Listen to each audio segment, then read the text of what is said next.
ಆಮೇಲೆ ಗಾಡಿ ಚೆನ್ನಾಗಿದೆಯಲ್ಲ, ಗಾಡಿ ಕಂಡೀಷನ್ ಚೆನ್ನಾಗಿದೆ, ಸಿಂಗಲ್ ಓನರು, ಜಾಸ್ತಿ ಓಡಿಸಿಲ್ಲ ಬೇರೆ. ಸರಿ ಯಾಕೆ ನಾನೇ ತಗೊಬಾರ್ದು ಅಂತ ಅಂದ್ಬಿಟ್ಟು ಸ್ವಲ್ಪ ಟೈಮ್.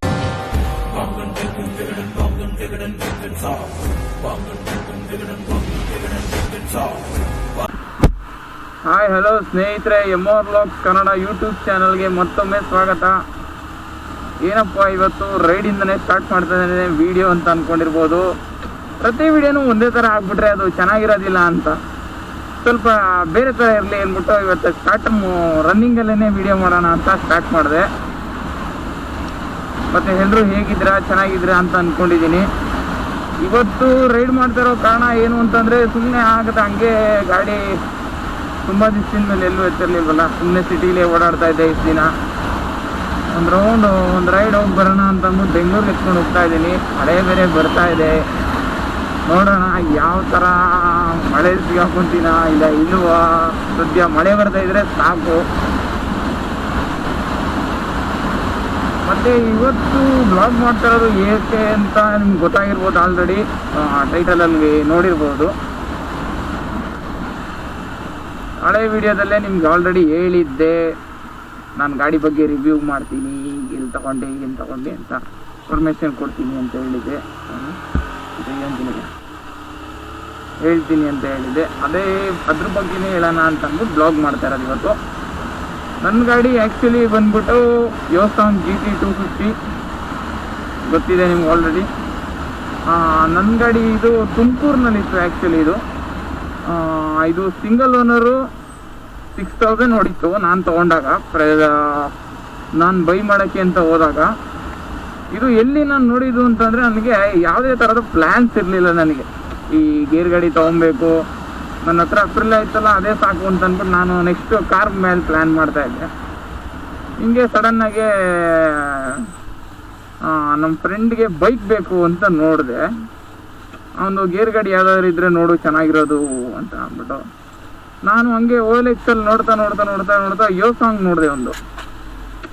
ಅದು ನೋಡಿದ್ವಿ, ಹಾಕುವಷ್ಟು ಇಷ್ಟ ಆಗಲಿಲ್ಲ. ಆಮೇಲೆ ಹಂಗೆ ಒಂದ್ಸತಿ ಫೇಸ್ಬುಕ್ಕಲ್ಲಿ ತಡಿ ನೋಡೋಣ, ಇಲ್ಲೊಂದ್ಸತಿ ನೋಡಿದ್ದ ಮಾರ್ಕೆಟ್ ಪ್ಲೇಸ್ ಇದೆಯಲ್ಲ ಫೇಸ್ಬುಕ್ನಲ್ಲಿ ಅಂತ ಅಂದ್ಬಿಟ್ಟು ಅಲ್ಲಿ ಸರ್ಚ್ ಮಾಡೋಕ್ಕೆ ನೋಡಿದೆ. ಈ ಗಾಡಿ ಸಿಕ್ತು, ಎಲ್ಲಿ ತುಮಕೂರಿನಲ್ಲಿ ಸಿಕ್ತು ಈ ಗಾಡಿ. ಸರಿ ಆಯಿತು, ಟೆಕ್ಸ್ಟ್ ಹಾಕಿದೆ ಅವ್ರಿಗೆ. ಸರಿ ಆಯಿತು ಬನ್ನಿ ಬ್ರೋ ಮೀಟ್ ಮಾಡೋಣ, ಮಾತಾಡೋಣ ಅಂತ ಅಂದ್ಬಿಟ್ಟು ಎಲ್ಲ ಹೋಗಿದ್ವಿ, ಮಾತಾಡಿದ್ವಿ. ಪ್ರೈಸ್ ವೈಸ್ ನಮಗೆ ಒಪ್ಪಿಗೆ ಆಗಿರಲಿಲ್ಲ ಒಂದ್ಸತಿ. ತಿರ್ಗಾ ವಾಪಸ್ ಬಂದ್ಬಿಟ್ಟು ನಮ್ಮ ಫ್ರೆಂಡ್ಗೆ ಅಲ್ವಾ ಅಂತಂದ್ಬಿಟ್ಟು ನಾನು ಸುಮ್ಮನೆ ಆಗ್ಬಿಟ್ಟಿದ್ದೆ. ಆಮೇಲೆ ಗಾಡಿ ಚೆನ್ನಾಗಿದೆಯಲ್ಲ, ಗಾಡಿ ಕಂಡೀಷನ್ ಚೆನ್ನಾಗಿದೆ, ಸಿಂಗಲ್ ಓನರು, ಜಾಸ್ತಿ ಓಡಿಸಿಲ್ಲ ಬೇರೆ. ಸರಿ ಯಾಕೆ ನಾನೇ ತೊಗೊಬಾರ್ದು ಅಂತ ಅಂದ್ಬಿಟ್ಟು ಸ್ವಲ್ಪ ಟೈಮ್ ತೊಗೊಂಡು, ತುಂಬಾ ಟೈಮ್ ತೊಗೊಂಡೆ, ಯೋಚನೆ ಮಾಡಿ ಗಾಡಿ ತೊಗೊಬಿಡೋಣ ನಾನೇನೆ ಅಂತ ಅಂದ್ಬಿಟ್ಟು ಒಂದು ಗೇರ್ ಗಾಡಿ ಇರಲಿ ಅಂತ ಅಂದ್ಬಿಟ್ಟು, ಬೈಕ್ ಇರಲಿ ಅಂತ ಅಂದ್ಬಿಟ್ಟು ನಾನು ತೊಗೊಂಡೆ. ಈಗ 1 ಮಂತ್ ಆಯಿತು, ಆಲ್ಮೋಸ್ಟು ಅರೌಂಡು 900 to 1000 ಕಿಲೋಮೀಟರ್ಸ್ ಓಡ್ತಿದ್ದೀನಿ ಅಷ್ಟೇ. ನಾನು ತೊಗೊಂಡಿದ್ದಾಗಿಂತ ಎಲ್ಲೂ ಜಾಸ್ತಿ ಓಡಾಡಿಲ್ಲ. ಒಂದು ಸತಿ ದೇವಸ್ಥಾನಕ್ಕೆ ಕಬ್ಬಾಳಿಗೆ ಅಂತ ಹೋಗಿದ್ದೆ ಅಷ್ಟೇ. ಅದು ಬಿಟ್ಟರೆ ದೊಡ್ಡ ರೈಡ್ ಅಂತ ಯಾವುದೂ ಮಾಡಿಲ್ಲ.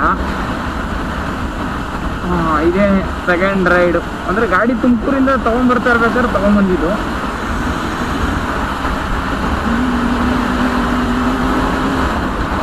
ಆಮೇಲೆ ಇದು ಗಾಡಿ ಬಂದು 250cc ಡ್ಯುಯಲ್ ಸಿಲಿಂಡರ್ ಇಂಜಿನು. ನಿಮಗೆ ಗಾಡಿ ಇದರಲ್ಲಿ ಫಸ್ಟ್ ಇಂಪ್ರೆಷನ್ ಬಂದ್ಬಿಟ್ಟೆ ಇದರ ಲುಕ್ಕೇ ಫಸ್ಟ್ ಇಂಪ್ರೆಷನು. ನಿಮ್ಗೆ ಯಾವುದೇ 250 ರೇಂಜ್ cc ಬೈಕ್ ನಿಮಗೆ ಈ ಥರ ಲುಕ್ ಇಲ್ಲ. ಜೊತೆಗೆ ಯೂಜ್ ಇದೆಯಲ್ಲ, ಇದು ಯೂಜು ಎಷ್ಟು ದೊಡ್ಡದಾಗಿದೆ ಅಲ್ವಾ, ಈ ಥರ ನಿಮ್ಗೆ ಯಾವುದೇ ಥರ 250cc ಬರೋದಿಲ್ಲ.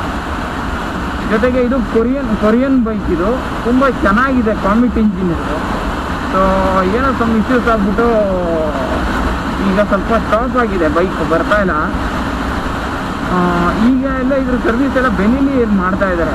ಆದರೆ ನಾವು ಅಲ್ಲಿ ಬೆನ್ನಿಲಿ ನಾನು ಬೆಂಗಳೂರು ತೊಗೊಂಡೋಗೆಲ್ಲ ಮಾಡ್ಸೋದ್ರಿಂದ ರಿಸ್ಕು ಅಂತ ಅಂದ್ಬಿಟ್ಟು ನಮ್ಮದು ಗ್ಯಾರೇಜ್ ಒಂದಿದೆ, ರಾಮನಗರದಲ್ಲೊಂದಿದೆ, ಚನ್ನಪಟ್ಟಣದಲ್ಲೊಂದಿದೆ.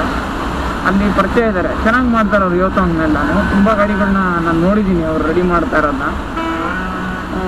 ಅವ್ರ ಹತ್ರ ಬಿಟ್ಟು ರೆಡಿ ಮಾಡ್ತಾನ ಅಂತ ಇದ್ದೀನಿ ನಾನು. ಹೋಗ್ಬೇಕು, ನಿಮ್ಗೆ ಅದರಲ್ಲೂ ಒಂದು ವೀಡಿಯೋ ಮಾಡ್ತೀನಿ. ಗ್ಯಾರೇಜ್ ಎಲ್ಲಿದೆ ತೋರಿಸ್ತೀನಿ. ಗಾಡಿ ಮಾತ್ರ ಚೆನ್ನಾಗಿ ರೆಡಿ ಮಾಡ್ತಾರೆ ಅವರು.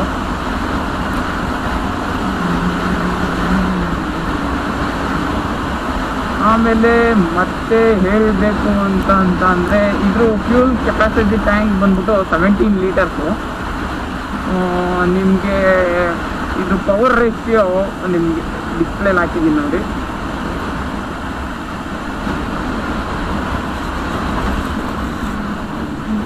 ಮಾತ್ರ ಹೈವೇಲಂತೂ ಮಸ್ತ್ ಗಾಡಿ. ನಿಮ್ಗೆ ಯಾವುದೇ ಥರ ಸ್ಟ್ರೈನ್ ಆಗಲ್ಲ.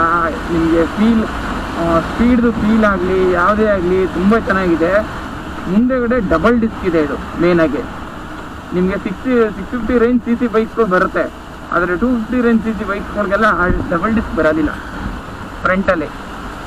ಸೊ ಇದು 2013 ಮಾಡಲ್. ಇದು 2013ನಲ್ಲೇ ಗಾಡಿಗೆ ಡ್ಯೂಯಲ್ ಡಿಸ್ಕ್ ಕೊಟ್ಟಿದ್ದಾರೆ. ಮತ್ತು ಹಿಂದೆಗಡೆ ಸಿಂಗಲ್ ಡಿಸ್ಕು, ನಿಮಗೆ ಸಿಂಗಲ್ ಡಿಸ್ಕ್ ಇರುತ್ತೆ. ಮತ್ತು ಟೈರ್ ರೇಷಿಯೋನು ಹಾಕಿದ್ದೀನಿ ನೋಡಿ ಡಿಸ್ಪ್ಲೇಲಿ.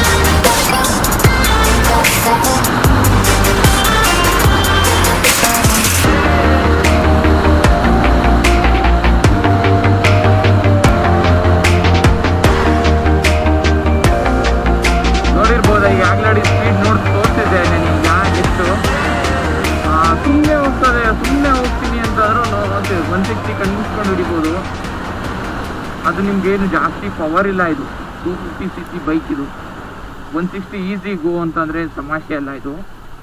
ಆಮೇಲೆ ಮತ್ತೆ ಏನಂತಂದರೆ ನಿಮ್ಮ ಹಳೆ ವಿಡಿಯೋದಲ್ಲಿ ತೋರಿಸ್ದೆ, ಸೈಲೆನ್ಸರ್ ಎಕ್ಸಾಸ್ಟ್ ಚೇಂಜ್ ಮಾಡ್ಸಾದ್ಮೇಲೆ ಈಗಂತೂ ಏನೂ ಸೌಂಡೇ ಇಲ್ಲ. ಮುಂಚೆ ಆ ಕಡೆ ರೋಡಲ್ಲಿ ಇರೋರು ನೋಡ್ತಾ ಇದ್ರು, ಈ ಕಡೆ ಪಕ್ಕದಲ್ಲಿ ಹೋಗ್ತಾ ಇದ್ರು ನೋಡೋಲ್ಲ. ಆ ರೇಂಜ್ಗೆ ಸೌಂಡ್ ಇದೆ. ನಿಮಗೆ ಕನ್ವೀನಿಯೆಂಟ್ ಯಾವ ಥರ ಬೇಕೋ ಆ ಥರ ಯೂಸ್ ಮಾಡ್ಬೋದು ಈ ಬೈಕ್ನ. ಈ ಕಡೆ ಸೂಪರ್ ಬೈಕ್ ಥರ ಫೀಲ್ ನಿಮಗೆ ರೈಡಿಂಗಲ್ಲೇ ಸಿಗುತ್ತೆ. ಜೊತೆಗೆ ಎಕ್ಸಾಸ್ಟ್ ನೋಟ್ಸ್ ಕೂಡ ಮಸ್ತಾಗಿದೆ.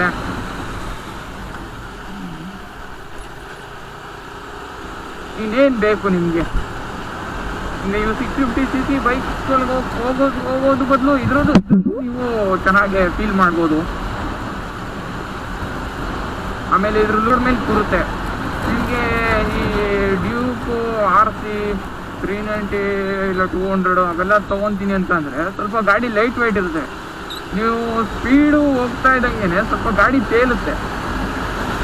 ಯಾಕಂದರೆ ನಾವು ಸ್ವಲ್ಪ ಸಣ್ಣಕ್ಕಿರೋದ್ರಿಂದ ನಿಮಗೆ ಅಷ್ಟೊಂದು ಗಾಡಿ ರೋಡ್ ಮೇಲೆ ಕೂರೋದಿಲ್ಲ. ಆಮೇಲೆ ಸ್ವಲ್ಪ ಬ್ರೇಕಿಂಗ್ ಸ್ವಲ್ಪ ಕಷ್ಟ. ಅದರಲ್ಲಿ ಮುಂದೆ ಸಿಂಗಲ್ ಡಿಸ್ಕು ಎರಡೂ ಇದ್ರೂ ಸ್ವಲ್ಪ ಬ್ರೇಕಿಂಗ್ ಸ್ವಲ್ಪ ಕಷ್ಟ. ಯಾಕಂದರೆ ಗಾಡಿ ಫೈಬರ್ ಬಾಡಿ ಅಲ್ವಾ, ಅದು ಸ್ವಲ್ಪ ಲೈಟ್ ವೆಯ್ಟು.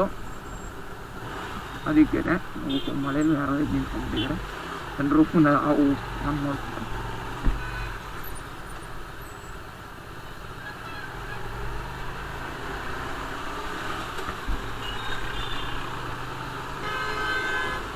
ಮಾತ್ರ ಗಾಡಿ ಅಂತೂ ಚೆನ್ನಾಗಿರೋ ಗಾಡಿ ಸಿಕ್ಕಿದೆ ನನಗಂತೂ. ನಾವು ಇನ್ನೂ ಡಾಕ್ಯುಮೆಂಟ್ಸ್ ಟ್ರಾನ್ಸ್ಫರ್ ಮಾಡಿಸ್ಕೊಂಡಿಲ್ಲ. ಗಾಡಿ ಡಾಕ್ಯುಮೆಂಟ್ಸ್ ಹಾಗೇ ಇದೆ, ಸಿಂಗಲ್ ಓನರ್ ಹೆಸರಲ್ಲೇ ಇದೆ. ಪ್ಲ್ಯಾನ್ ಮಾಡ್ತಾ ಇದ್ದೀನಿ ಚೇಂಜ್ ಮಾಡ್ಕೊಬೇಕು ಅಂತ ಅಂದ್ಬಿಟ್ಟು. ನನಗೆ ಟೈಮ್ ಸಿಗ್ತಾ ಇಲ್ಲ ಸ್ವಲ್ಪ ಅಲ್ಲಿ RTO ಆಫೀಸ್ನಲ್ಲಿ ಓಡಾಡೋದಕ್ಕೆ. ಚೇಂಜ್ ಮಾಡ್ಕೊತೀನಿ ಆದಷ್ಟು ಬೇಗನೆ. ಮತ್ತು ನಾನು ತೊಗೊತಾ ಇದ್ದೀನಿ ಅಂತ ಅಂದ್ಬಿಟ್ಟು ಅವರು ಸ್ವಲ್ಪ ವೆಯ್ಟ್ ಮಾಡೋರು. ಥ್ಯಾಂಕ್ ಯು ಹೇಳ್ಬೇಕು ನಾನು ಮೇನಾಗಿ. ಜೊತೆಗೆ ನಿಮ್ಮದು ಬ್ರೇಕ್ ಪ್ಯಾಡ್ಸು ಚೇಂಜ್ ಮಾಡಿಸ್ಕೊಟ್ಟಿದ್ದಾರೆ. ಹೊಸ ಬ್ಯಾಟ್ರಿ ಹಾಕ್ಸ್ಕೊಟ್ಟಿದ್ದಾರೆ. ಗಾಡಿ ಕಂಡೀಷನ್ ನಿಮ್ಗೆ ಯಾವುದೇ ಥರದ ಫಾಲ್ಟ್ ಇರಬಾರ್ದು ಆ ಥರ ಕೊಟ್ಟಿದ್ದಾರೆ ಗಾಡಿ ಕಂಡೀಷನ್ನು. ನಾನು ಗಾಡಿ ತೊಗೊಂಬಂದಿರೋದು ಅಷ್ಟೇ, ಒಂದು ಸಣ್ಣ ಸರ್ವಿಸ್ ಕೂಡ ಮಾಡಿಸಿಲ್ಲ ಇದುವರೆಗೂ. ಯಾಕಂದರೆ ರೀಸೆಂಟ್ಲಿ ಸರ್ವಿಸ್ ಮಾಡ್ತಿದ್ದು ಹೊಸ ಬ್ಯಾಟ್ರಿ ಜೊತೆಗೆ ಹೊಸ ಬ್ರೇಕ್ ಪ್ಯಾಡ್ಸು ಹಿಂದೆಗಡೆದು ಎಲ್ಲ ಚೇಂಜ್ ಮಾಡಿಸ್ಕೊಟ್ಟಿರೋದು. ಸೊ ಸದ್ಯಕ್ಕೆ ಮಾಡ್ಸೋದು ಬೇಡ ಅಂತ ಅಂದ್ಬಿಟ್ಟು ನಾನು ಸುಮ್ಮನೆ ಇದ್ದೀನಿ. ಅರೌಂಡ್ ಇನ್ನೊಂದು 300 to 400 ಕಿಲೋಮೀಟರ್ಸ್ ಆದಮೇಲೆ ನಾನು ತಿರ್ಗಾ ಮತ್ತೆ ಪೂರ್ತಿ ಸರ್ವಿಸ್ ಮಾಡ್ತೀನಿ. ರೀಸೆಂಟ್ಲಿ ಹೋಗಬೇಕು, ಸ್ವಲ್ಪ ಅದೇ ಹೇಳಿದಲ್ಲ, ಸ್ವಲ್ಪ ಫ್ರೀ ಇಲ್ಲ, ಅದಕ್ಕೋಸ್ಕರ ನಾನು ಇಲ್ಲಿಗೂ ಹಚ್ಕೊಂಡು ಹೋಗ್ತಾ ಇಲ್ಲ ಆ ಬೈಕ್ನ.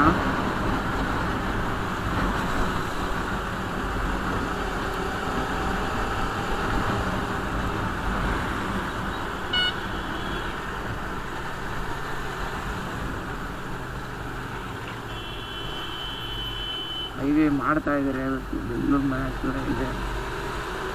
ಬೆಂಗಳೂರು ಮೈಸೂರು ಹೈವೇ ಸ್ಟಾರ್ಟ್ ಆಗ್ಬಿಟ್ರೆ ಒಳ್ಳೆ ರೋಡ್ ಸಿಗುತ್ತೆ.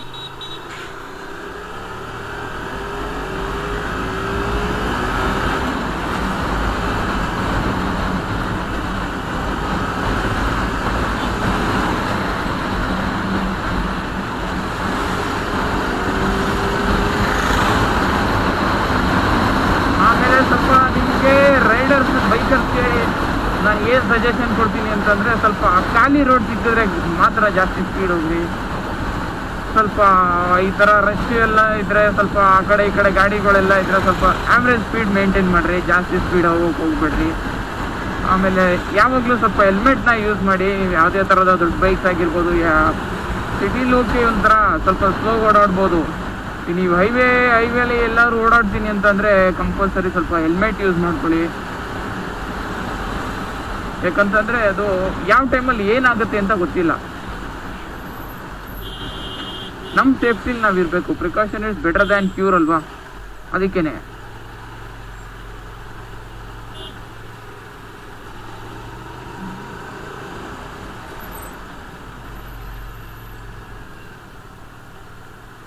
ಸ್ವಲ್ಪ ರಶ್ ಇದೆ.